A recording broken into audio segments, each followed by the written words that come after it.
শোন রে, আমরা যে যার সিটে গিয়ে বসি চল, না হলে স্যার এসে যদি দেখেন আমরা ঘোরাঘুরি করছি, আমাদেরকে কানমলা ছাড়া আমাদের ভাগ্যে আর কিছু থাকবে না।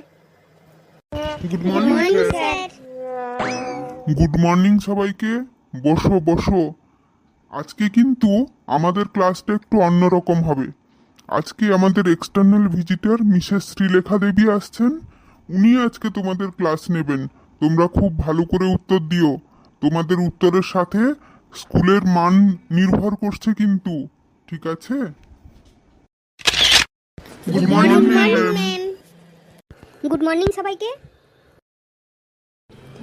সবাই প্রশ্ন উত্তরের জন্য রেডি তো? আচ্ছা বলো তো, কোন জিনিসটা শুধু তোমারই কিন্তু ব্যবহার করে সবাই? নাম নাম। ম্যাম, এর উত্তরটা হলো নাম। নাম শুধু আমারই, আর সবাই এই নাম ধরে ডাকে। বাহ, খুব ভালো উত্তর দিয়েছো